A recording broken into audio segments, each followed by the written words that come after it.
Bryce Canyon National Park, National Parks of the United States podcast. Welcome to an exploration of one of the most visually arresting and geologically distinctive landscapes in North America. We are turning our attention to the high deserts of southern Utah, specifically to the edge of the Paunsaugunt Plateau.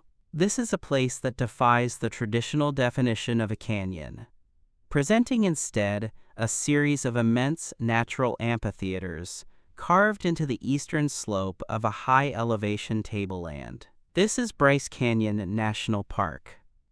It is a landscape defined by erosion, characterized by thousands of delicate rock spires known as hoodoos, and colored by the oxidation of iron in the ancient sediments.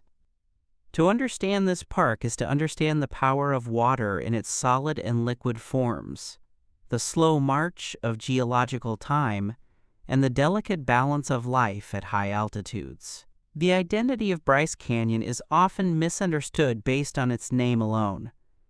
Despite being called a canyon, it is not a canyon in the strict geological sense. A true canyon is typically carved by a flowing river that incises a deep channel through rock layers, often with a rushing waterway at the bottom, such as the Grand Canyon or Zion Canyon. Bryce Canyon possesses no central river.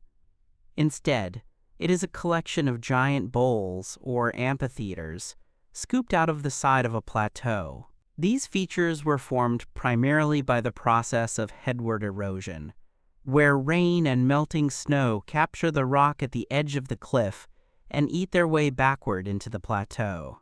The result is a jagged, retreating escarpment that reveals a labyrinth of stone forests, extending as far as the eye can see. Geographically, the park is situated in southwestern Utah, serving as the highest step in the Grand Staircase. The Grand Staircase is an immense sequence of sedimentary rock layers that stretches south from Bryce Canyon down to the Grand Canyon in Arizona. If one imagines a giant staircase where each step represents a different geological era, the Grand Canyon is the bottom step, composed of ancient basement rocks. Zion National Park forms the middle steps. Bryce Canyon sits at the top, representing the youngest rock layers in this sequence, primarily from the Eocene epoch. Because of this high position, the park sits at a significant elevation. The rim of the canyon varies from 8,000 to 9,100 feet above sea level. This high altitude profoundly influences the climate, the vegetation, and the very existence of the rock formations themselves. The establishment of the park and its naming are rooted in the pioneer history of the American West, though the human connection to the land goes back much further. The area was historically used by Native American groups, including the ancestral Puebloans and the Fremont people, largely for hunting and gathering as they moved through the landscape. By the time European Americans arrived, the Southern Paiute people were living in the region. The Paiute had a rich oral tradition regarding the hoodoos. They believed that the rock spires were essentially the legend people, or Tuwenanungwa, who had been turned to stone by the trickster god Coyote as punishment for their bad behavior. In the Paiute view, the hoodoos are not just rocks. They are individuals frozen in time, some standing in rows, some clutching one another, their faces painted in red and white war paint. The modern name comes from Ebenezer Bryce, a Scottish immigrant and Mormon pioneer who homesteaded in the area in 1875. He built a road into the amphitheater to retrieve timber and graze his cattle. He is famously attributed with the pragmatic and understated description of the labyrinthine landscape as being a hell of a place to lose a cow. While his time in the area was relatively short, roughly 5 years, the locals began calling the area Bryce's Canyon, and the name endured. Recognizing the unique scenic value of the area, the federal government began to take steps to protect it in the early 20th century. It was first declared a national monument in 1923 by President Warren G. Harding and was subsequently redesignated as Bryce Canyon National Park in 1928. This designation protected the 35,000 acres that constitute the park today. The most distinctive feature of the park, and the primary reason for its preservation, is the hoodoo. A hoodoo is a tall, thin spire of rock that protrudes from the bottom of an arid drainage basin or badland. While hoodoos exist in other places around the world, including Turkey, France, and Taiwan, Bryce Canyon contains the highest concentration of them anywhere on Earth. To understand why they are here, we must look at the geology of the Claren Formation. The rocks we see today were deposited roughly 50 million years ago in a large inland lake system known as Lake Claren. At that time, the climate was subtropical, and the basin was filled with water that rose and fell over millennia. Sediments settled at the bottom of this lake: calcium carbonate-rich muds, silts, and sands. Over millions of years, these sediments compressed into rocks: limestone, siltstone, dolomite, and mudstone. The coloration of these rocks is a lesson in chemical oxidation. The vibrant reds, oranges, and pinks that dominate the landscape are the result of iron oxide, essentially rust, known as hematite. When the iron in the sediment is exposed to oxygen, it turns red. The bands of white rock often seen interrupting the red layers are typically pure limestone that lacks this iron content. Occasionally, one can spot purple hues, which indicate the presence of manganese. These alternating layers of color provide the striking aesthetic banding that defines the visual experience of the amphitheaters. However, deposition was only the first step.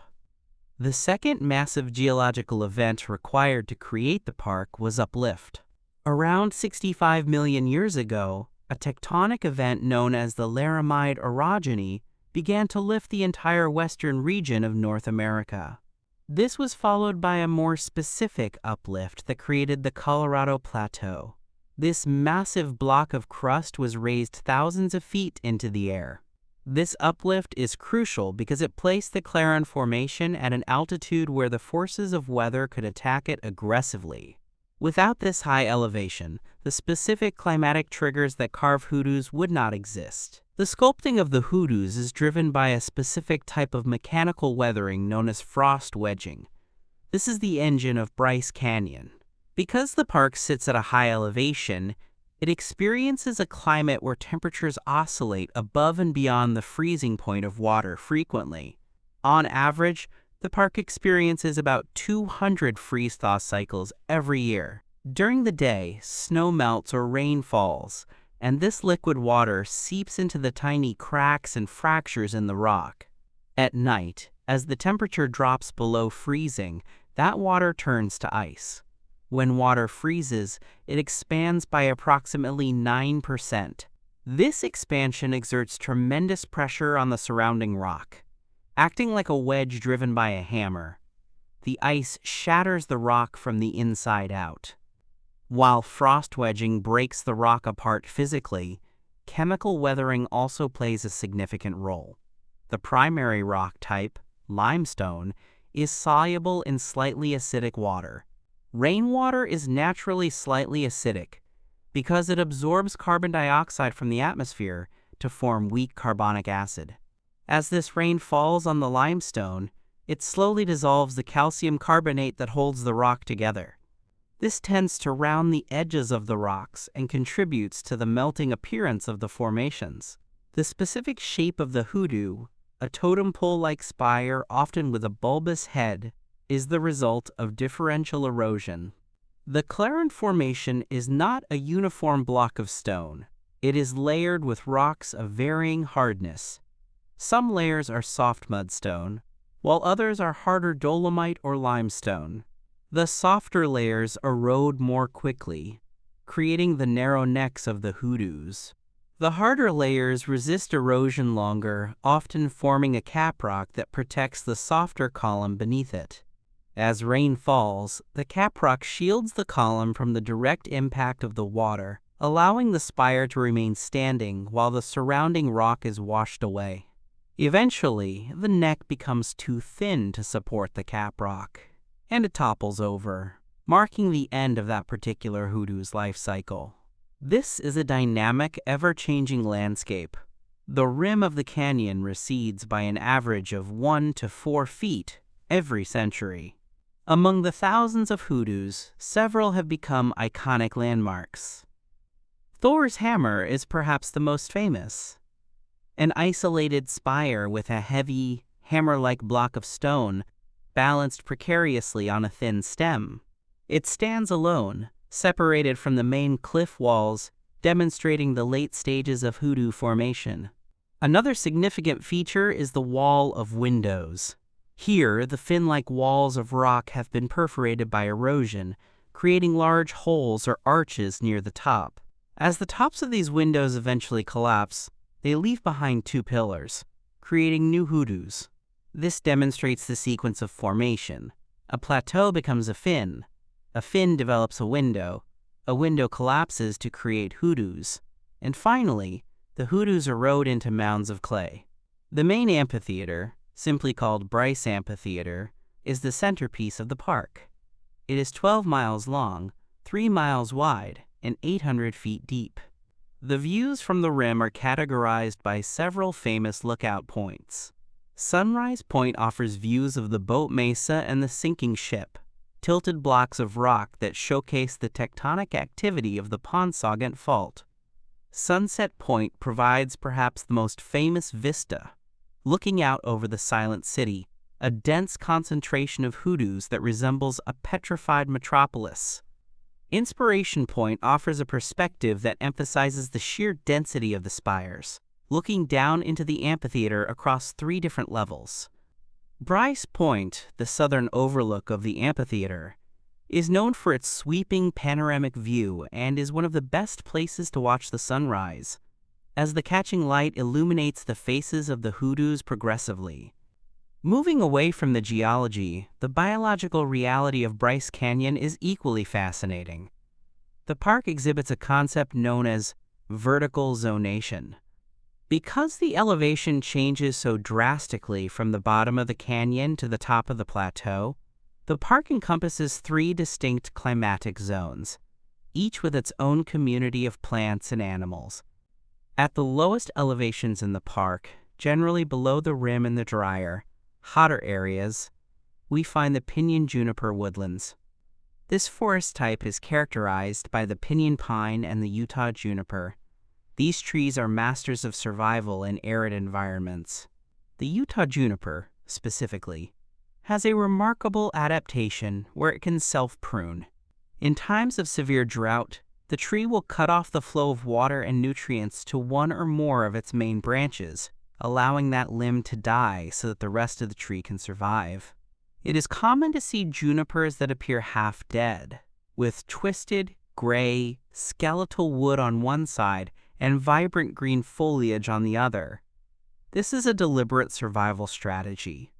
The pinyon pine produces nuts that are a crucial food source for the wildlife in this zone, including the pinyon jay, a bird that has a symbiotic relationship with the tree, caching the seeds and essentially planting the next generation of forests. Moving up in elevation to the plateau rim and the areas immediately surrounding the amphitheater, the climate becomes slightly cooler and receives more moisture.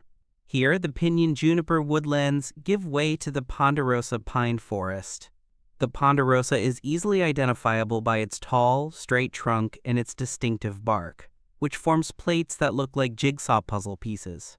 The bark is orange or vanilla-colored and, when warmed by the sun, actually smells like vanilla or butterscotch. This thick bark is an evolutionary adaptation to fire. Low-intensity ground fires are a natural part of this ecosystem.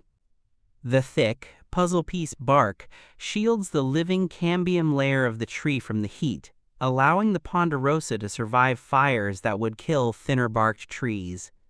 In this zone, we also find the greenleaf manzanita, a shrub with smooth, mahogany-red bark and evergreen leaves that is highly adapted to the fire cycle. At the highest elevations of the park, particularly at the southern end near Rainbow Point, which sits at over 9,000 feet, the environment changes again. It becomes colder and wetter, supporting a spruce fir forest. Here we find Douglas fir, white fir, and blue spruce. This area also hosts one of the most remarkable trees in the world, the Great Basin bristlecone pine. These trees are known for their extreme longevity. Some individuals in the Great Basin region are nearly 5,000 years old, making them the oldest living non-clonal organisms on Earth. In Bryce Canyon, the oldest bristlecones are estimated to be around 1,600 years old. These trees often grow on exposed, windy ridges where few other plants can survive. They grow incredibly slowly, sometimes adding only an inch of girth in a century. Their wood is dense and resinous, making it resistant to rot and insects. Even after a bristlecone pine dies, its wood can remain standing, eroded by wind and sand like the stones around it, for thousands of years. The wildlife of Bryce Canyon acts as a dynamic overlay to these plant communities. The fauna is diverse, with over 59 species of mammals and 175 species of birds documented. A key species to understand in this ecosystem is the Utah prairie dog. This animal is federally listed as a threatened species and is found only in the southwestern quarter of Utah. Bryce Canyon is a critical sanctuary for them. The Utah prairie dog is a keystone species, meaning its presence supports the entire ecosystem. They are burrowing rodents that live in complex underground colonies called towns. Their digging aerates the soil, allowing water to penetrate deeper and promoting plant growth. Furthermore, they serve as a critical food source for predators. The list of predators that rely on the prairie dog and other small rodents is extensive. It includes the badger, a fierce biological excavator built to dig prairie dogs out of their burrows. It includes the coyote, the trickster of Paiute legend, which is a common sight in the park's meadows. Birds of prey, such as the golden eagle and the red-tailed hawk, also patrol the skies above the prairie dog towns. The reintroduction and protection of the Utah prairie dog in the park is a major conservation success story, illustrating the interconnectedness of the food web. Larger mammals also roam the plateau. The mule deer is the most commonly sighted large animal. They are named for their oversized ears, which resemble those of a mule. These ears act as large sound scoops, providing excellent hearing to detect predators, and they also serve as heat dissipators in the summer. The mule deer in Bryce Canyon are migratory. They spend the summers on the high plateau where the forage is rich and green, and as the deep snows accumulate in the winter, they migrate to lower elevations. Following the mule deer is the park's apex predator, the mountain lion, or cougar. These large cats are solitary and elusive, rarely seen by visitors, but their presence is felt. They are critical for maintaining the health of the deer population by culling the sick and the weak. The balance between the deer and the mountain lion prevents overgrazing of the vegetation. If the deer population were to explode unchecked, they would strip the forests of saplings, altering the plant demographics for decades. The avian life in Bryce Canyon is equally specialized. We have already mentioned the pinyon jay, but another corvid, the Clark's nutcracker, plays a similar role at higher elevations. This bird has a special pouch under its tongue that allows it to carry dozens of pine seeds at once. It caches thousands of seeds in the ground for winter consumption. It has a remarkable spatial memory, remembering the locations of thousands of caches, but it does not retrieve them all.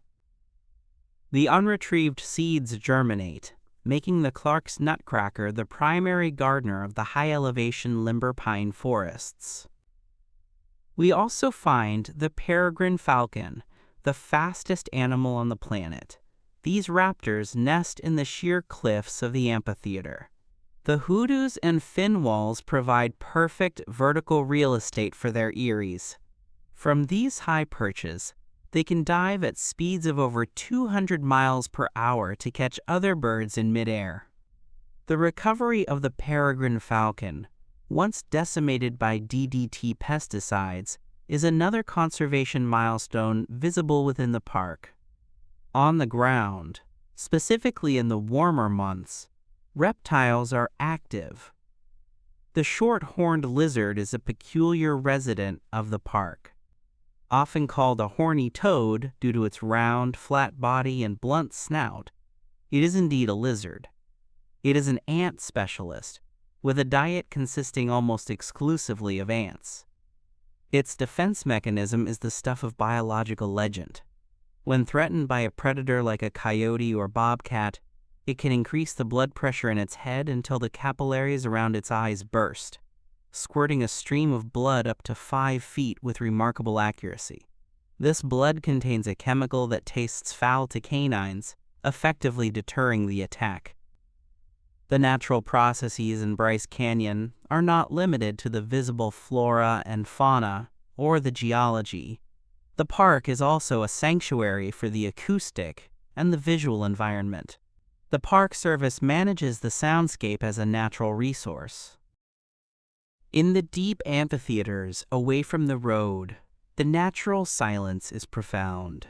This quiet allows animals to hear predators or prey from great distances and allows visitors to experience a solitude that is increasingly rare in the modern world. Anthropogenic noise, noise created by humans, is monitored and minimized to protect this wilderness character. Similarly, the visual environment of the night sky is a protected resource. Bryce Canyon is certified as an international dark sky park.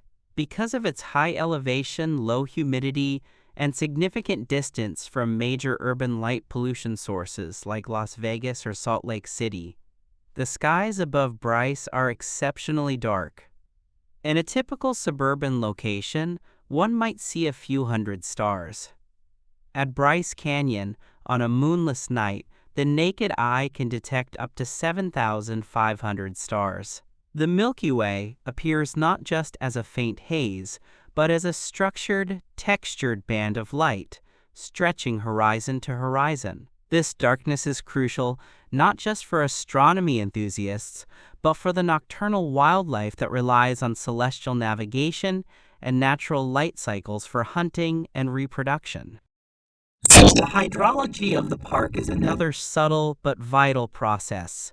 The Pond-Saugunt Plateau acts as a massive water collector. The snow that accumulates in the winter, often reaching depths of several feet, is the primary water source for the region. As this snow melts slowly in the spring, it recharges the aquifers deep within the sedimentary rock. This groundwater eventually seeps out at lower elevations as springs. These springs create microhabitats, small oases of lush vegetation in an otherwise arid landscape, providing drinking water for wildlife during the hot, dry summer months before the monsoon rains arrive. The summer monsoon is a weather phenomenon that dramatically affects the park in July and August. As the land heats up, it creates a low-pressure zone that draws moisture up from the Gulf of California and the Gulf of Mexico. This results in violent, often brief, afternoon thunderstorms. These storms bring lightning, which is a primary cause of natural wildfires, and heavy rain, which drives the flash floods that scour the washes. While frost wedging does the microscopic work of shattering the rock, these flash floods do the heavy lifting of transporting the debris away, clearing the stage for the next layer of rock to be exposed. The ecological zones of Bryce are also defined by their understory. Beneath the ponderosa pines, the soil is often covered in cryptobiotic soil crusts. This is a living soil, composed of cyanobacteria, lichens, and mosses that bind the sand particles together. This crust is vital for preventing wind erosion and for fixing nitrogen in the soil, making nutrients available for plants. It is incredibly fragile, A single footprint can destroy a crust that took decades to form. This is why the instruction to stay on the trail is a biological imperative, not just a rule for visitor management. Understanding the interaction between the geology and the biology reveals the complexity of the landscape. The limber pine, for example, often grows directly out of the rock on exposed ridges. Its roots produce a weak acid that can dissolve the limestone, allowing the tree to anchor itself into the very stone. As the roots grow and expand, they exert physical pressure, contributing to the mechanical weathering of the hoodoos. In this way, the biology of the park actively shapes its geology. The Great Basin rattlesnake is another resident that utilizes the geology. As a cold-blooded reptile, it relies on the thermal properties of the rock. The limestone and dolomite absorb heat during the day and release it slowly at night. The rattlesnakes will often bask on the rocks to regulate their body temperature. They are generally non-aggressive and play a role in controlling the rodent population, further protecting the vegetation from overgrazing. The park also contains a variety of flowering plants that have adapted to the harsh conditions. The Bryce Canyon paintbrush is an endemic species, meaning it is found nowhere else on Earth. It is a hemiparasite. While it has green leaves and can photosynthesize, its roots also tap into the roots of neighboring plants, such as sagebrush, to steal water and nutrients. This adaptation allows it to thrive in the nutrient-poor soil of the plateau rim. The sheer cliffs of the amphitheater create unique wind patterns. Thermals, or columns of rising warm air, are generated as the sun heats the rock. These thermals are utilized by the scavengers of the park, the turkey vultures and the common ravens. These birds can soar for hours without flapping their wings, riding the elevator of air efficiently as they scan the ground for carrion. The raven, in particular, is known for its intelligence and is often seen playing in the updrafts, performing aerial acrobatics, seemingly for the sheer joy of it. Water retention is the primary challenge for all plant life here. The greenleaf manzanita has waxy leaves that seal in moisture. The needles of the pines and firs are essentially rolled-up leaves with a minimal surface area exposed to the sun and wind, reducing water loss through transpiration. The cacti, such as the mountain ball cactus, have abandoned leaves entirely, using their green stems for photosynthesis and expanding their accordion-like pleats to store water whenever it rains. The geological distinctiveness of Bryce is further emphasized by the presence of fossils. The Clarion Formation is not rich in dinosaur fossils, as it was deposited after the extinction of the dinosaurs. However, it is rich in the fossils of the Eocene epoch. Researchers have found the remains of ancient crocodiles and turtles, indicating that the climate was once wet and swampy. Small primitive mammals and snails are also found in the rock record, providing a window into the life that existed 50 million years ago in the subtropical lake system that would eventually become this high, frozen desert. Erosion rates vary across the park depending on the rock type. The white limestone layers are harder and form the ridges and caprocks. The red and pink layers are softer and more easily washed away. This differential hardness is constant. If the rock were uniform hardness, we would simply have a flat slope. If the hard rock were on the bottom and the soft on top, the soft rock would wash away, leaving a flat shelf. It is the specific alternation, hard, soft, combined with the vertical fracturing of the tectonic uplift that allows the pillars to form. The fracturing of the rock is called jointing. When the Colorado Plateau was uplifted, the stress caused the rock to crack in regular patterns. These joints usually run parallel to each other. There is a primary set of joints and a secondary set running at right angles. This grid of cracks dictates where the water can enter. The water widens the cracks into narrow slots, isolating columns of rock. These columns are the embryos of the hoodoos. As the slots widen, the fins of rock are exposed to frost wedging on all sides, eventually segmenting into individual spires. We must also consider the microbial life that colors the canyon walls.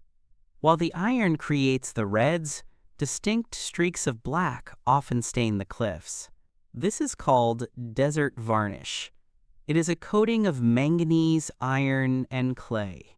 It is created by microscopic bacteria that take manganese out of the dust in the air, oxidize it, and cement it to the rock face to protect themselves from the intense ultraviolet radiation of the sun. This varnish takes thousands of years to form and is a living skin on the geologic skeleton of the park. The interplay of light in the canyon is a physical phenomenon driven by the atmospheric quality. The high altitude means there is less atmosphere between the sun and the ground to scatter the light. This results in a high contrast environment with intense, direct sunlight and deep, sharp shadows. The red rock acts as a reflector. When sunlight hits one wall of a hoodoo, it bounces off and illuminates the shadowed side of the adjacent hoodoo with a warm, diffuse red glow. This interreflection creates the glowing effect that photographers and visitors cherish, where the rocks seem to emit their own light from within. The seasonal changes in the park drive a migration not just of animals, but of access. In the winter, the rim is blanketed in snow, and the red rocks contrast violently with the brilliant white powder. The air is crisp and thin. The silence is at its deepest because the snow dampens sound. This is when the frost wedging is most active.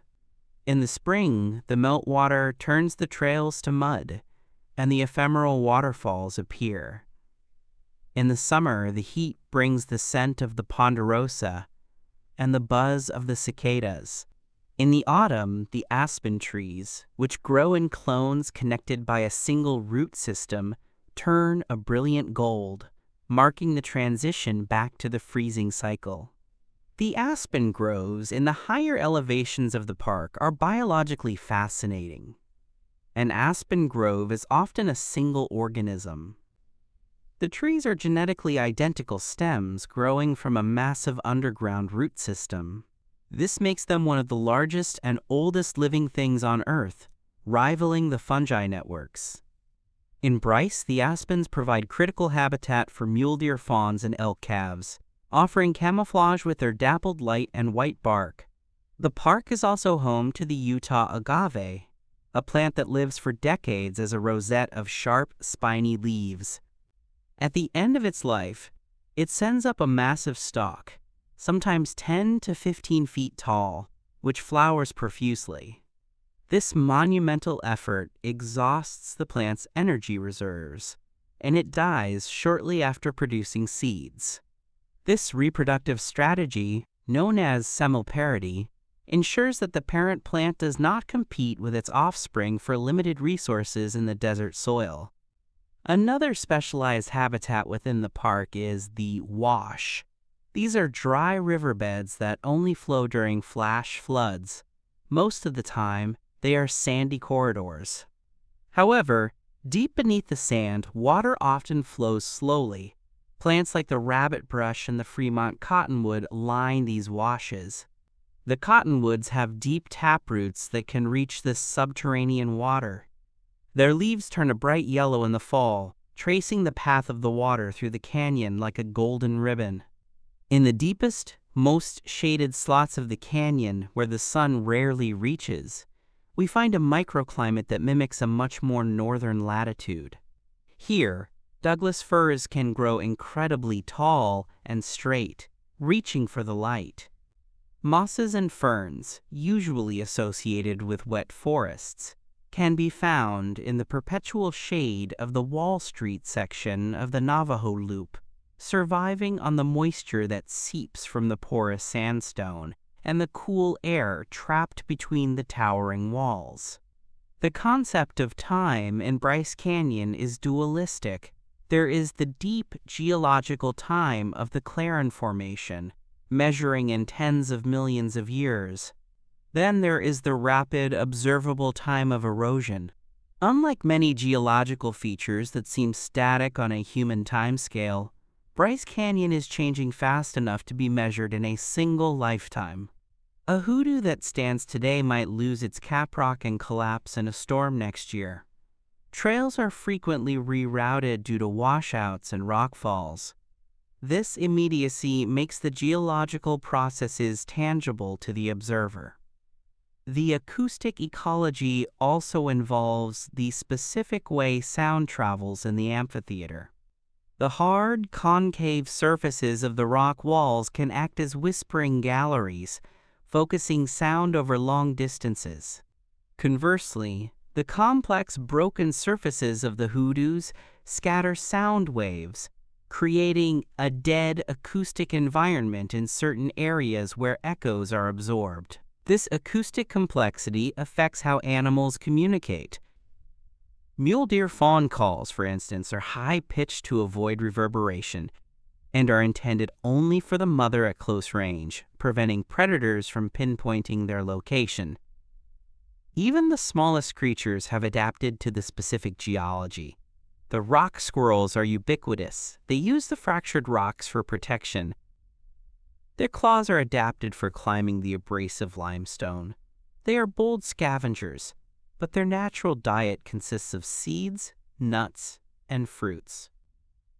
They are vital for seed dispersal. When they cache seeds in the cracks of the rocks, they are inadvertently planting the vegetation that will eventually break those rocks apart. The relationship between the snow and the hoodoos is not just destructive, it is also protective. While the freeze-thaw cycle breaks the rock, a heavy blanket of snow can also insulate the ground, preventing the temperature of the soil from fluctuating wildly.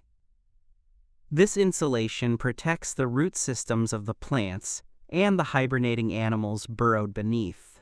The timing of the snow melt is critical. A slow melt allows the water to soak in. A fast melt causes flash floods and rapid erosion. Climate patterns that alter this timing can have cascading effects on the stability of the hoodoos and the health of the forest. We must also look at the darker side of the ecosystem, the parasites. Mistletoe is common in the park, visible as clumps of greenery in the branches of the juniper trees. This is the dwarf mistletoe. It is a parasite that taps into the tree's vascular system. While it weakens the tree, it also causes the tree to grow a dense mass of branches known as a witch's broom. These brooms provide excellent nesting habitat for birds and squirrels, demonstrating how even a parasitic relationship contributes to the overall biodiversity of the park. The park's location on the Colorado Plateau places it in a region of high seismic stability relative to the active fault lines of California, yet the Ponsaugunt Fault is a major feature. This fault runs along the eastern boundary of the park. It is a normal fault, meaning the block of land on the west side, the Ponsaugunt Plateau where the park is, was lifted up, while the block on the east, the Paria Valley, dropped down. This displacement is roughly 2,000 feet. This faulting action is what created the high plateau edge that allowed the erosion to begin. Without the Ponsaugunt Fault, there would be no drop-off and therefore no amphitheater. The soil chemistry varies dramatically. The limestone-derived soils are alkaline, high pH, which limits which plants can grow there. The volcanic soils, found in small patches from ancient volcanic activity in the region, are more acidic. This patchwork of soil types creates a mosaic of vegetation. Some plants, like the limber pine, are tolerant of the alkaline limestone soils, while others are excluded. This geological sorting of plant life is a subtle but powerful force defining the landscape. Bryce Canyon is a place of edges. It is the edge of the plateau. It is the edge of the climatic zone. It is the boundary between the forest and the desert. In ecology, these edges are called ecotones, and they are often the most diverse and dynamic areas because they contain species from both overlapping zones. The rim of Bryce Canyon is a classic ecotone where the forest meets the badlands. Here, the struggle for life is most visible, and the adaptations are most extreme. The preservation of this landscape requires constant vigilance against invasive species. Plants like cheatgrass can invade the disturbed soils near roads. Cheatgrass dries out early in the season and creates a continuous fuel bed for wildfires, changing the fire regime from low intensity to high intensity, which can devastate the native shrubs and trees that are not adapted to frequent, hot fires. The Park Service works to remove these invasives to maintain the natural balance. Every aspect of Bryce Canyon, from the grandest vista to the smallest lichen, is a product of the specific interplay between the uplifted earth and the atmosphere. It is a landscape in constant motion, dissolving grain by grain, continuously revealing new forms as the old ones crumble. It is a testament to the creative and destructive power of water, ice, and gravity. Having explored the geological foundations and the biological tapestry that clings to the hoodoos, we must now pivot our perspective from the physical to the temporal, and from the observable landscape to the human and atmospheric histories that have coursed through these amphitheaters. The rock is not merely a static stage for biological enactment. It is a record of time that has been witnessed, interpreted, and utilized by human cultures for millennia, and it is subject to a climatic engine that drives the very rhythm of life and erosion. To fully comprehend Bryce Canyon, we must delve into the shadows of the past, where archaeology meets oral tradition, and look upward into the atmospheric dynamics that dictate the survival of every organism on the plateau. The human history of the Paunsaugunt Plateau is far older than the establishment of the national park, and indeed older than the concept of the West itself. Archaeological evidence suggests that humans have traversed this landscape for at least 12,000 years. These earliest inhabitants, known to archaeologists as Paleo-Indians, moved through the region at the end of the last ice age. At that time, the climate was cooler and wetter, and the vegetation zones were shifted significantly lower. While direct evidence of large-scale habitation from this specific era within the park boundaries is scarce, largely due to the erosional nature of the landscape removing surface artifacts, projectile points found in the surrounding region suggest that these people were big game hunters, pursuing Pleistocene megafauna like the mammoth and the ancient bison. The plateau would have served as a high-altitude hunting ground, a place to harvest resources before retreating to lower, more hospitable elevations during the harsh winters. This pattern of seasonal migration established a rhythm of human usage that would persist for thousands of years.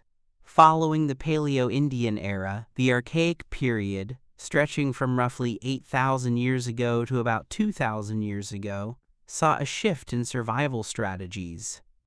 As the climate warmed and the megafauna went extinct, the human populations adapted by becoming broad-spectrum foragers. The archaeological record in Bryce Canyon and the wider Grand Staircase Escalante region becomes richer during this time. We find evidence of archaic campsites characterized by lithic scatters, the debris left over from making stone tools and grinding stones. These grinding stones, or manos and metates, are significant because they indicate a shift toward processing plant foods. The archaic people were harvesting seeds, nuts, and roots. They utilized the pinyon pine nuts, a resource that remains abundant today. The pinyon nut is a nutritional powerhouse containing high fats and proteins and would have been a critical staple for surviving the lean winter months. These people were nomadic, moving in a calculated seasonal round to exploit resources as they ripened at different elevations. Around the year 200 of the Common Era, the prelude to complex sedentary societies began to emerge. The Ponsaugunt Plateau sits at a fascinating cultural intersection, a borderland between two distinct archaeological cultures, the Fremont and the ancestral Puebloan, often historically referred to as the Anasazi. The ancestral Puebloans were centered largely to the south and east, famously building the stone cities of Mesa Verde and Chaco Canyon. The Fremont people, less well known to the general public, occupied the Great Basin and the northern Colorado Plateau. Bryce Canyon sits on the fuzzy boundary between these two influences. While the ancestral Puebloans were heavily reliant on maize agriculture, the high elevation of the Ponsaugunt Plateau, over 8,000 feet, creates a frost-free growing season that is often too short and unpredictable for reliable corn production. Consequently, the park area was likely not a site of permanent agricultural villages, but rather a resource extraction zone used by populations living in the lower valleys. The Fremont people, however, were more adaptive in their subsistence strategies, often combining farming in lower elevations with hunting and gathering at higher altitudes. Evidence of the Fremont presence includes distinctive grayware pottery and rock art. Unlike the massive cliff dwellings of the ancestral Puebloans, the Fremont often lived in pit houses, semi-subterranean structures roofed with brush and mud. While no major pit house villages have been excavated within the immediate erosion zone of the amphitheaters, likely because the soft Clarin Formation is a poor foundation for permanent structures, the surrounding plateau shows signs of their presence. They hunted mule deer and bighorn sheep, and they crafted moccasins from the hocks of deer legs, a distinct stylistic marker of their culture. By the 13th century, both the Fremont and the ancestral Puebloan cultures underwent a massive reorganization and migration, largely abandoning the region due to a combination of prolonged drought and social pressures. Following this hiatus, the Numic-speaking peoples, ancestors of the modern southern Paiute, moved into the region around the year 1200. The Paiute relationship with Bryce Canyon is profound and deeply spiritual. To the Paiute, the landscape was not just geology, it was a narrative. The legend of the legend people, or Tuwen and Umwa, provides a cultural explanation for the hoodoos that predates geological science. According to the story, these were a people who lived in the time before humans. They were guilty of acting poorly, perhaps hoarding resources or mistreating the land. The trickster spirit, Coyote, attended a banquet they were holding and turned them all to stone. The variety of the hoodoos reflects the variety of the legend people. Some were standing, some sitting, some holding babies. The red rock is their painted faces. This oral tradition is not merely a fairy tale. It serves as a codification of social values, a warning against greed and bad behavior, permanently etched into the landscape for all to see. The Paiute utilized the plateau through a highly sophisticated understanding of vertical ecology. They practiced a seasonal rotation.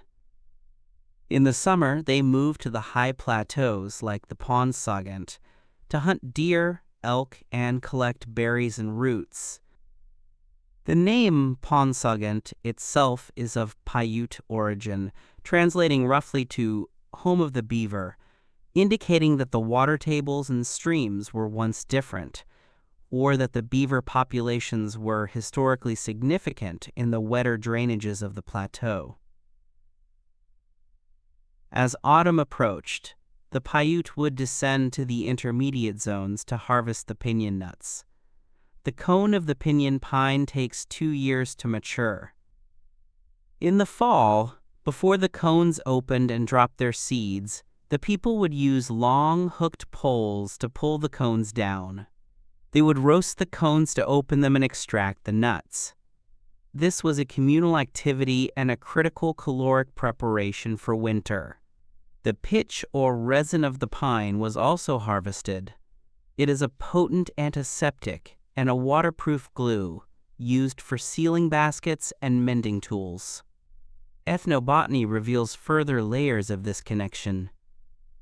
The greenleaf manzanita, common in the park, produces a small apple-like berry that can be dried and ground into a meal.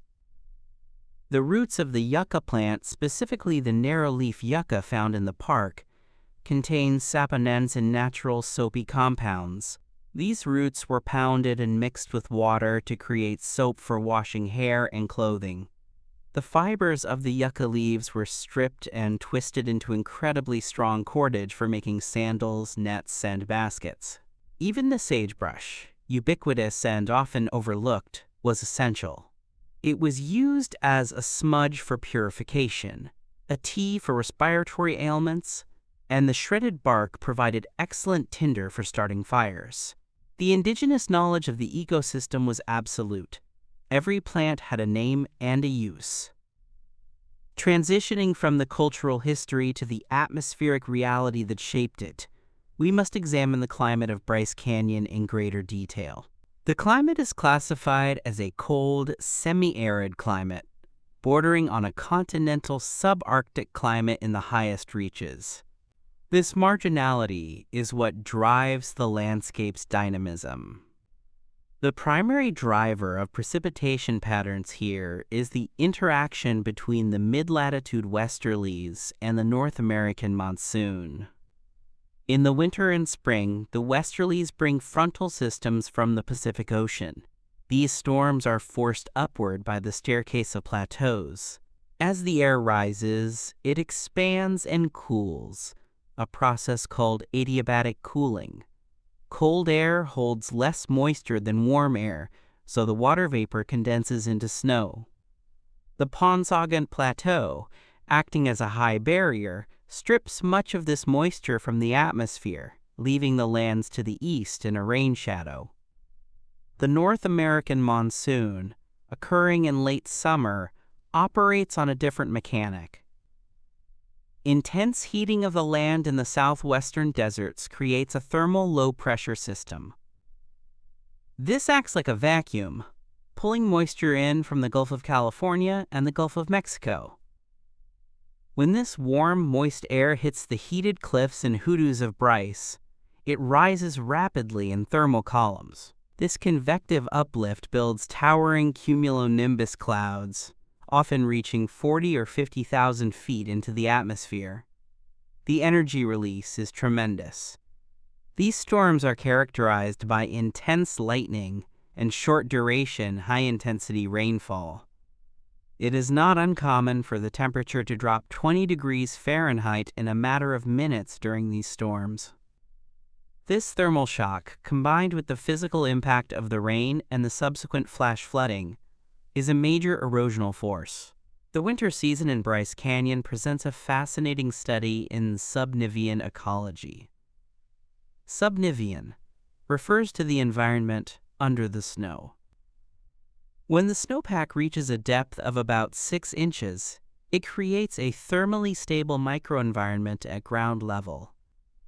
The Earth naturally radiates a small amount of heat, geothermal and stored solar heat. The snow captures this heat, maintaining the temperature at the soil surface near 32 degrees Fahrenheit, regardless of how cold the air gets above the snow. In this dark, humid crawl space, small mammals like voles, shrews, and deer mice remain active all winter.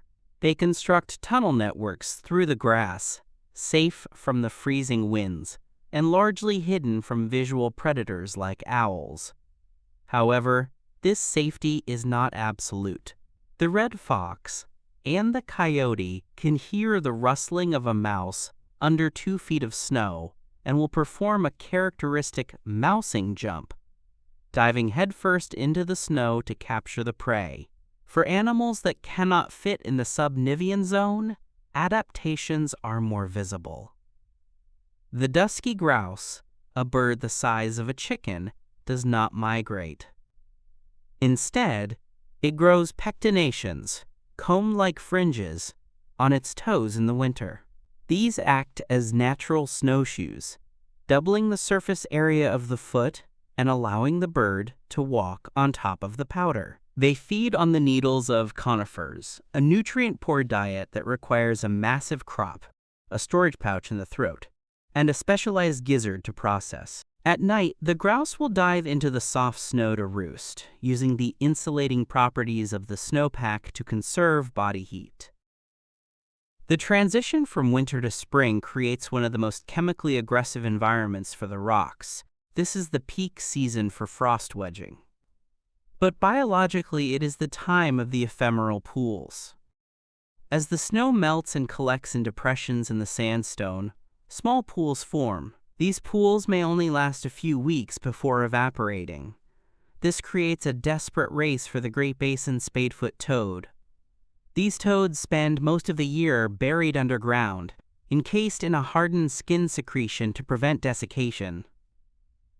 They emerge only when they feel the vibration of heavy rain or hear the thunder. They migrate to these temporary pools to mate. The eggs hatch incredibly quickly, sometimes within 36 hours. The tadpoles must metamorphose into adults before the water dries up.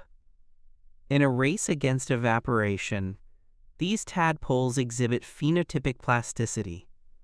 If the pool is drying too fast and crowded, some tadpoles will develop larger jaws and become carnivorous, eating their siblings to acquire the protein needed to metamorphose faster.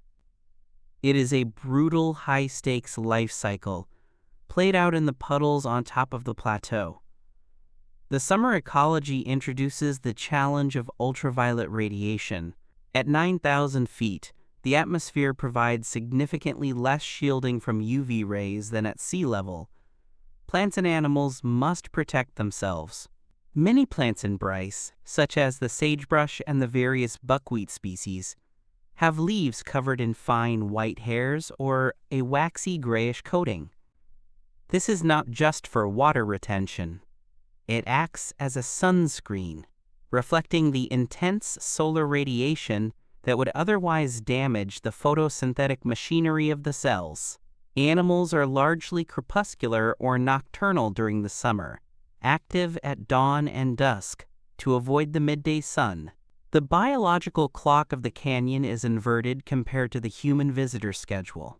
The park comes alive just as the tourists are leaving for dinner. This brings us to the scotobiology, or the biology of darkness. As an international dark sky park, Bryce Canyon protects a resource that is disappearing globally: natural darkness. This is not just an aesthetic concern, it is an ecological imperative. Many species rely on celestial cues. Migratory birds use the star patterns to navigate. Moths and other insects use the moon and bright stars for orientation. When artificial lights interfere, these navigation systems fail. For example, the reproductive cycles of many mammals are regulated by melatonin, a hormone produced only in darkness. Disruption of the dark cycle by light pollution can lower reproduction rates and weaken immune systems. In Bryce, the pristine darkness ensures that these ancient hormonal rhythms continue uninterrupted. The bats of Bryce Canyon, including the little brown bat and the big brown bat, rely on this darkness. They are voracious insectivores, consuming thousands of mosquitoes and moths each night.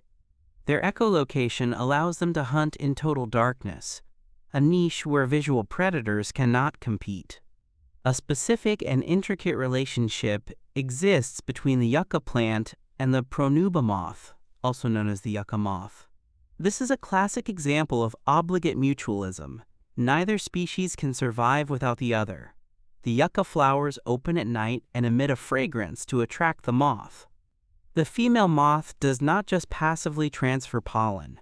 She actively collects a ball of pollen from one flower, flies to another, and deliberately stuffs the pollen into the stigma of the new flower to ensure fertilization. She then lays her eggs inside the flower's ovary. As the yucca seeds develop, the moth larvae hatch and feed on them.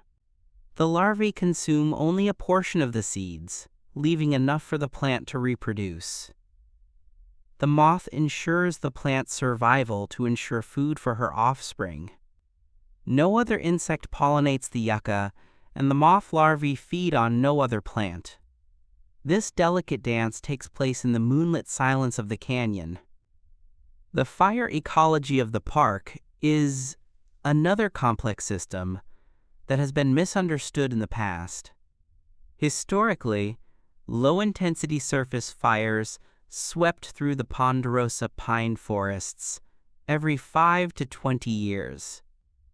These fires, usually ignited by lightning, burned the grasses, shrubs, and small saplings, but left the thick-barked mature trees alive.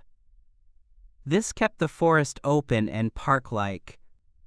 For roughly a century, human policy was to suppress all fires. This led to an accumulation of fuel loading, a dense understory of small trees and dead wood. If a fire starts in these conditions, it can become a crown fire, climbing the ladder fuels into the canopy and killing the mature trees. The Park Service now uses prescribed burns, intentionally set and controlled fires, to mimic the natural cycle and reduce the fuel load. This restoration of the fire regime is critical for the health of the ponderosa ecosystem, promoting nutrient cycling and preventing catastrophic infernos that could bake the soil and lead to massive erosion. The soil itself deserves a closer look.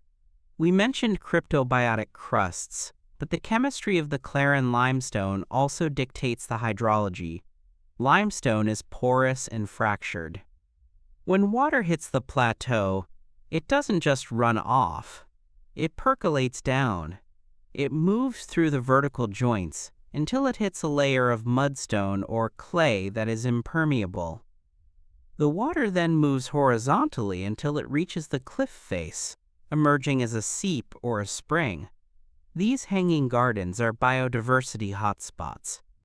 In the alcoves formed by these seeps, we find the interplay of geology and botany in the form of the shooting star, a flower that thrives in the wet, dripping moss of the seeps. The constant presence of water in these shaded alcoves allows for the breakdown of the rock through salt crystallization. As the water evaporates at the cliff face, dissolved salts crystallize and expand, popping off grains of sand and deepening the alcove. This process, combined with frost wedging, creates the overhangs and caves often seen in the canyon walls. As we ascend to the highest elevations of the park, near Rainbow Point, the ecosystem shifts to a subalpine forest. Here, the challenge is the wind and the cold. The bristlecone pines found here are genetic marvels. They are not just old, they are survivors of a strategy of austerity. They grow only in the worst soils. Dolomite limestone that is highly alkaline and poor in nutrients. This lack of competition allows them to thrive where other plants die.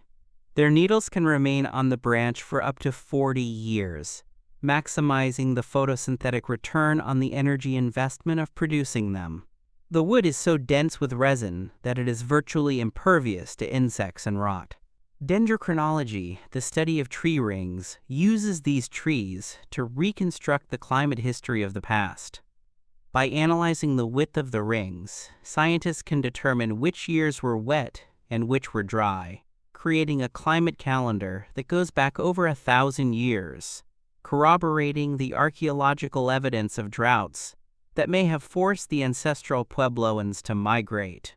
The auditory environment of the park changes with the seasons and the geology. In the spring, the soundscape is dominated by the rushing of meltwater in the washes and the calls of migratory birds returning from the south. The violet-green swallow and the white-throated swift are aerial acrobats that nest in the cracks of the cliffs. The swifts are among the fastest flyers in the bird world. Their chittering calls echo off the amphitheater walls. The acoustics of the canyon are such that a raven's wing beats can be heard from hundreds of feet away. This acoustic clarity is part of the wilderness character. Noise pollution from aircraft or vehicles is considered a degradation of the resource, just as smog is a degradation of the view. We must also consider the green strip. This is a phenomenon visible from the viewpoints. Below the rim, where the hoodoos dominate, there is little vegetation. But often, there is a band of trees growing in the slot canyons and gullies between the fins. These trees are seeking the shade and the concentrated moisture runoff. However, they are living on borrowed time. As the cliffs erode back, these trees lose their footing and slide into the abyss. It is common to see trees growing at odd angles, fighting to right themselves against the shifting slope. This is known as geotropic correction. The tree senses gravity and alters its growth hormones to curve the trunk back toward the vertical, resulting in the pistol butt shape often seen in the pines on the slopes. The biological connectivity of the park extends beyond its borders. Bryce Canyon is part of a larger ecosystem that includes the Grand Staircase Escalante National Monument and the Dixie National Forest. Animals do not recognize park boundaries. The elk herds move across these administrative lines freely. This requires landscape-scale conservation. Management decisions made in the national forest regarding logging or grazing affect the wildlife that visitors see in the park. The connectivity of habitat is crucial for genetic diversity. If the park were an island, the animal populations would become inbred and vulnerable to disease. The preservation of corridors, contiguous strips of wild land, allows for the gene flow that keeps the populations healthy. In the realm of insects, the diversity is staggering, though often unnoticed. There are endemic species of bees that specialize in the pollen of specific wildflowers found on the plateau. The interactions are minute but critical. For example, the harvester ants clear large circles of vegetation around their nests to prevent shading and to harvest seeds. These clearings change the local soil temperature and composition, creating a patchwork of microhabitats that favors certain plant species over others. The ants are essentially farming the landscape on a microscopic scale. The visual experience of the park is also governed by the Purkinje effect. As twilight falls, the human eye shifts from using cones, color detection, to rods, light detection. During this shift, the sensitivity to red light decreases, while sensitivity to blue light increases. In Bryce, where the landscape is predominantly red, this creates a dramatic visual shift. As the sun sets, the glowing orange hoodoos seem to suddenly lose their color and turn a dark, flat gray, while the blue shadows in the sky become luminously bright. This physiological phenomenon enhances the eerie, otherworldly feeling of the silent city at dusk. Finally, we look at the legacy of the Civilian Conservation Corps, CCC, in the park. In the 1930s, during the Great Depression, young men were employed to build the infrastructure of the park. They built the trails, the overlooks, and the historic lodge. They used local materials, timber and stone, to create a style of architecture known as National Park Service Rustic. This style was designed to blend into the landscape, to be subordinate to the natural beauty. The stone walls along the overlooks are not just barriers. They are aesthetic extensions of the geology, built with the same limestone that forms the cliffs. This human layer of history is now protected just as the natural features are. a reminder of a time when the nation mobilized to make its natural cathedrals accessible to the public. Through these lenses, the ancient seasonal migrations of the Paiute, the molecular warfare of the chemical weathering, the survival strategies of the subnivean mammals, and the atmospheric mechanics of the monsoon, we see that Bryce Canyon is not a static postcard. It is a throbbing, shifting, living entity. It is a place where the inorganic earth and the organic life are locked in a perpetual, intricate embrace, driven by the sun, the wind, and the relentless flow of time. While the stone walls built by the Civilian Conservation Corps seem ancient to human eyes, blending seamlessly into the rim of the canyon, they are but a fleeting second in the chronology of the stone they rest upon. To truly grasp the magnitude of Bryce Canyon, we must look beneath the veneer of human history, and even beyond the biological struggle for survival. We must descend into the deep geologic past, peeling back the layers of time to understand the tectonic ballet and the sedimentary deposition that set the stage for this visual spectacle. The story of Bryce Canyon is not merely one of erosion, but of a specific sequence of depositional environments, followed by a violent uplift, and finally, a relentless hydrologic attack. To understand the rock we see today, we must travel back before the Eocene, to the Cretaceous period, roughly 75 to 100 million years ago. At this time, the geography of North America was unrecognizable. A massive body of water, known as the Western Interior Seaway, split the continent in two. It stretched from the Arctic Ocean to the Gulf of Mexico, covering what is now the Great Plains and the Colorado Plateau. The area that is now Bryce Canyon sat on the western edge of this seaway. The landscape was a coastal plain, hot, humid, and teeming with life. The rocks found directly beneath the colorful Claren Formation, the gray and brown sandstones and shales of the Wawip and Kaiparowitz formations, are the solidified remains of this environment. These layers are rich in coal, indicating vast swamps and peat bogs, and they contain the fossilized bones of duck-billed dinosaurs, horned ceratopsians, and tyrannosaurs. These creatures walked the shores of a sea that would eventually retreat as the continent shifted. As the Cretaceous period ended and the dinosaurs vanished, the tectonic plates began a massive collision that would alter the topography of the West. This event is known as the Laramide orogeny. It was a period of mountain building caused by the Farallon Plate sliding underneath the North American plate. Usually, when an oceanic plate subducts, it dives steep and deep, creating volcanoes inland. However, in this instance, the Farallon Plate subducted at a very shallow angle. It dragged along the bottom of the North American lithosphere, creating friction that buckled the crust far inland. This compressive force did not create the Claren Formation. Rather, it created the basin in which the Claren would be deposited. The buckling crust formed high highlands to the west and large basins to the east. By the time the Eocene epoch arrived, about 55 million years ago, the seaway was gone. The climate had warmed significantly, leading to the Eocene thermal maximum, a time when the planet was so warm that alligators swam in the Arctic swamps and palm trees grew in Alaska. In the basin created by the earlier tectonic buckling, a large system of lakes and floodplains developed. This was the Claren Basin.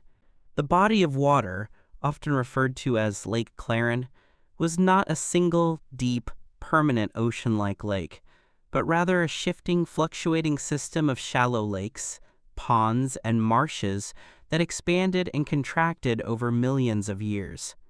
The sediment that washed into this basin came from the erosion of the ancient highlands to the west and south. These highlands were composed of Paleozoic and Mesozoic rocks that were being stripped away by ancient rivers. As these rivers slowed down upon entering the Clarion Basin, they dropped their loads of sediment. The gravels and heavy sands dropped out first, forming the basal conglomerate, the rocky, chunky layer often seen at the very bottom of the formation. The finer particles, the silts, muds, and dissolved calcium carbonate, settled in the quiet waters of the lakes. The Clarion Formation, which creates the hoodoos, is divided by geologists into two distinct members, the lower pink member and the upper white member. The pink member is the star of the show at Bryce Canyon. It is roughly 700 to 800 feet thick. Its redness tells the chemical story of the Eocene environment. The iron-rich sediments were deposited in mudflats that were frequently exposed to the air. When the lake levels dropped, the muds dried out, and the iron minerals oxidized or rusted, turning a vibrant red. This oxidation process requires oxygen, indicating a terrestrial or very shallow water environment where the sediment interacts with the atmosphere. In contrast, the white member, which sits on top of the pink member, tells a different story. It is composed of purer limestone and siltstone with less iron content. This suggests a change in the depositional environment. Perhaps a time when the lake waters were deeper or more permanent, preventing the oxidation of the sediments, or a change in the source rock being eroded from the highlands. The white member is often seen as the uppermost layer of the hoodoos or the cap rock on the highest promontories. The transition between these two members is not a sharp line but a gradational shift, recording the slow pulse of the climate and the water levels over millions of years. However, simply depositing rock is not enough to create a high plateau. The sediments of Lake Clarion eventually lithified, turned to stone, due to the pressure of overlying layers and the cementation of minerals. But this stone lay near sea level. The next act in the geological drama was the uplift of the Colorado Plateau. Starting around 20 million years ago and continuing to this day, a massive block of the Earth's crust, encompassing parts of Utah, Arizona, Colorado, and New Mexico, was lifted vertically. This was not a chaotic, tilting event like the formation of the Rocky Mountains, but a relatively stable horizontal uplift. The plateau rose thousands of feet into the air. This uplift is what gave the rivers the gravitational potential energy to begin carving deeply into the rock. The uplift was not perfectly uniform, however. It placed the crust under immense tension. About 15 million years ago, the tectonic forces shifted from compression, pushing together, to extension, pulling apart. This marked the beginning of the formation of the Basin and Range Province, which lies directly to the west of the park. As the crust was pulled apart, it cracked along long north-south fault lines. The Ponsongunt Fault is one such crack. The mechanics of the Ponsongunt Fault are essential to the existence of the park. It is a normal fault, which means it was caused by the crust stretching. The block of earth on the west side of the fault, the Ponsongunt Plateau, remained relatively high. The block of earth on the east side, the Paria Valley, slipped downward. The total displacement is staggering. The rock layers in the Paria Valley have dropped roughly 2,000 feet, relative to the rock layers on the rim of Bryce Canyon. If you stand at the rim and look east toward the town of Tropic, you are looking down at rock layers that should be level with your feet. This faulting did two things. First, it created the high escarpment, the cliff edge that is Bryce Canyon. Without this vertical drop, there would be no canvas for the erosion to work on. Second, the movement of the fault caused drag folding. As the eastern block slid down, it dragged the edge of the western block with it, bending the rock layers upward or downward near the fault zone. We can see this clearly at the geologic feature known as the sinking ship. The layers of rock here are tilted at a sharp angle, defying the horizontal uniformity of the rest of the amphitheater. This tilt is a direct visual echo of the tectonic violence that tore the plateau apart. With the stage set, sediments deposited, turned to stone, uplifted, and faulted, the final and ongoing actor, erosion, took center stage. We have discussed frost wedging, but the hydrological dominance of the park is defined by a process known as stream piracy, or river capture. This is a slow-motion battle between two watershed systems. Bryce Canyon sits on a hydrographic divide. To the west of the rim, the water flows into the Sevier River. The Sevier is a meandering, low-energy river that flows north and eventually terminates in the Sevier Lake in the Great Basin. It does not reach the ocean. It flows into a basin where the water evaporates. This is a gentle, slow-eroding system. To the east of the rim, the water flows into the Paria River. The Paria is a tributary of the Colorado River. The Colorado River system is high-energy, aggressive, and steep, cutting deep canyons as it rushes toward the Gulf of California. Because the Paria River side is steeper and has a more direct route to a lower base level, it erodes much faster than the Sevier side. The headwaters of the Paria are literally eating the plateau alive, chewing their way westward. This is headward erosion. The rim of Bryce Canyon is the battle line. Every time a hoodoo collapses, the Paria watershed gains a few feet of territory from the Sevier watershed. Eventually, in the distant geological future, the Paria River will breach the crest of the plateau and capture the headwaters of the Sevier River, diverting its flow into the Colorado. This dynamic makes the rim a retreating boundary, moving westward at an average rate of 1 to 4 feet per century. The landscape formation is also dictated by the specific hardness of the rock layers, a property known as differential competence. The Claren Formation involves alternating layers of limestone, siltstone, dolomite, and mudstone. Limestone and dolomite are generally harder and more resistant to erosion in this arid climate.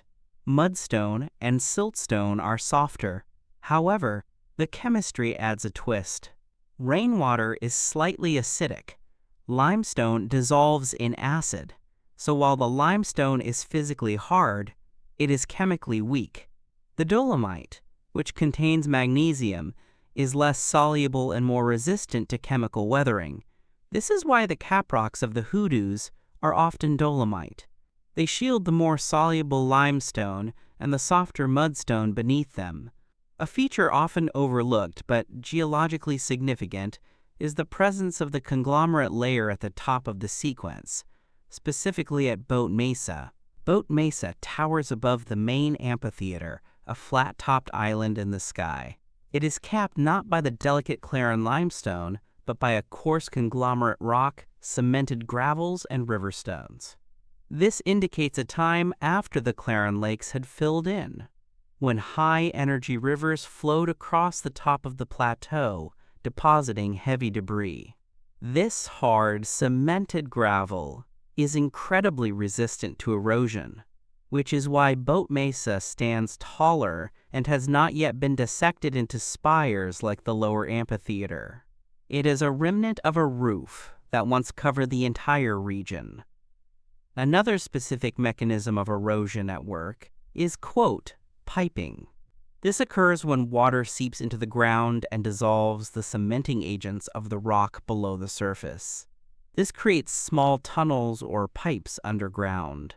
As these pipes enlarge, the roof collapses, forming a sinkhole. In Bryce, these sinkholes often form on the plateau rim. As the cliff face recedes, it intersects these sinkholes, turning them into semicircular alcoves. This explains the scalloped shape of the canyon edge. It is not just eroding from the face inward, it is collapsing from the top down and being breached from the side. The arrangement of the hoodoos is also governed by the joint systems. We mentioned the tectonic stress that cracked the rocks. These joints are predominantly oriented in a north-south and east-west grid. This is why the hoodoos often appear in straight rows, like soldiers in formation. These rows are technically called fins. A fin is a thin wall of rock left standing between two parallel joints that have been widened by water.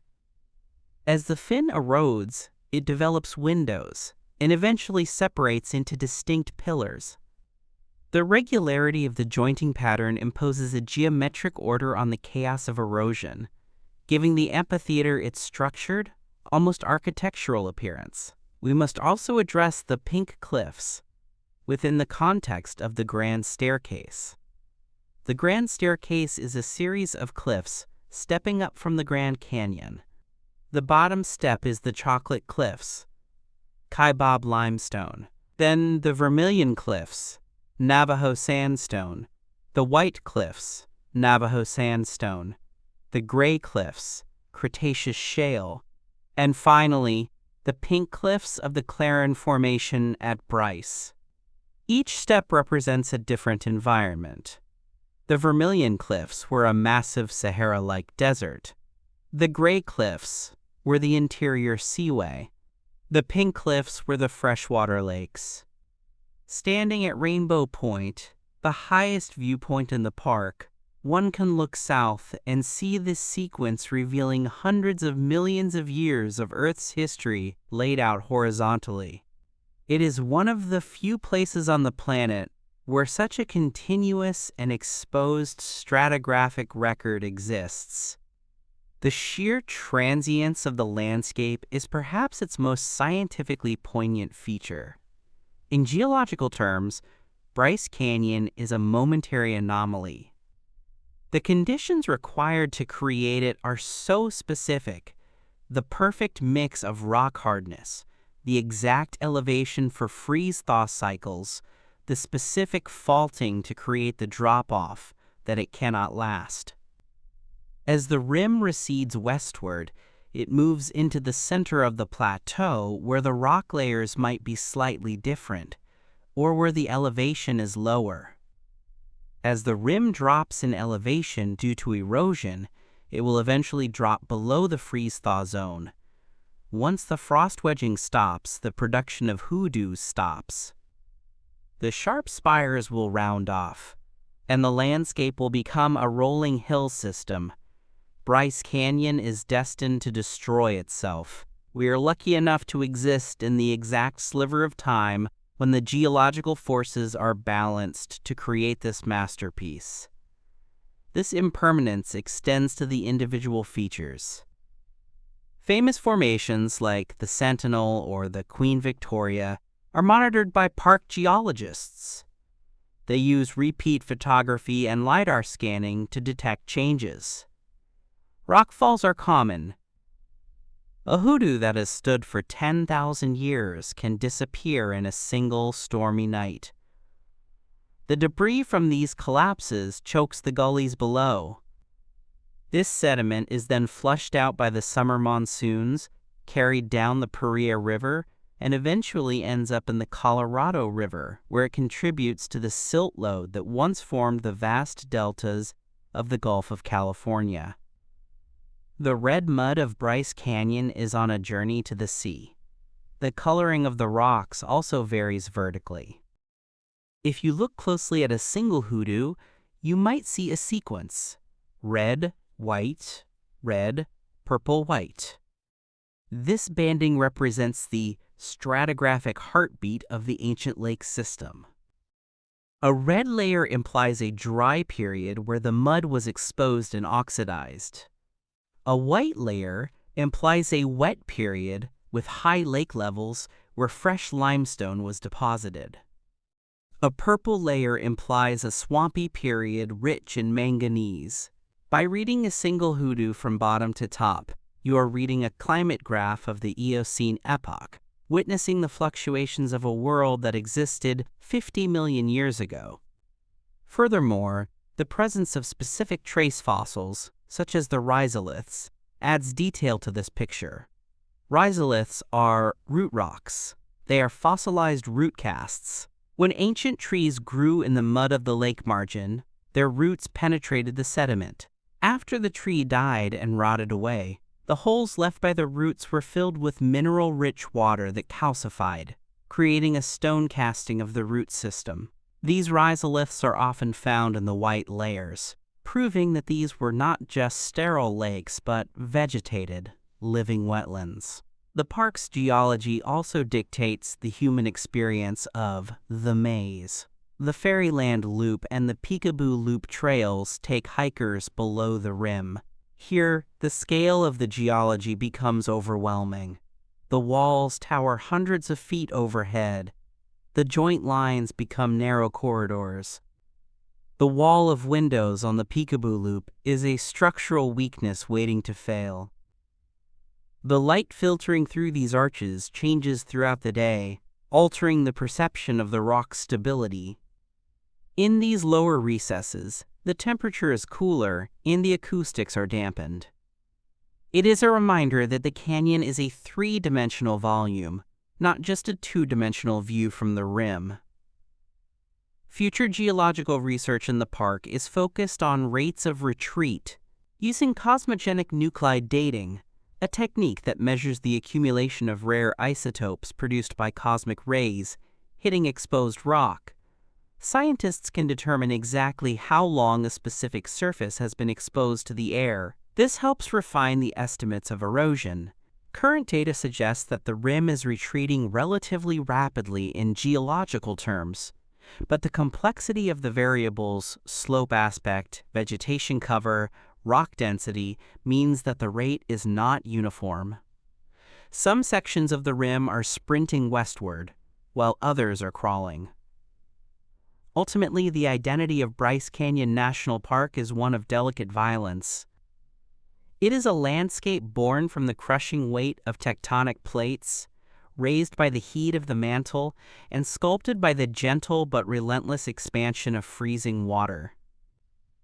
It is a place where the static solidity of stone is revealed to be an illusion. The hoodoos are not monuments. They are ephemeral moments in a process of disintegration. They are beautiful because they are dying. To stand on the rim of Bryce Amphitheater at dawn is to witness a convergence of the elements. The sun, rising over the distant Henry Mountains, strikes the pink cliffs, igniting the iron oxide into a fiery brilliance. The air, thin and cold at 8,000 feet, carries the scent of ponderosa pine and the silence of the high desert. Below, the silent city of stone waits, frozen in its slow march toward the sea. The park is a testament to the power of time. It reminds us that the earth is unfinished, that the map is always being redrawn, and that nature's greatest works of art are created not by addition, but by subtraction. This is the enduring legacy of Bryce Canyon, a masterpiece of erosion, standing defiant against the gravity that will one day claim it, offering us a fleeting, magnificent glimpse into the deep and dynamic history of our planet.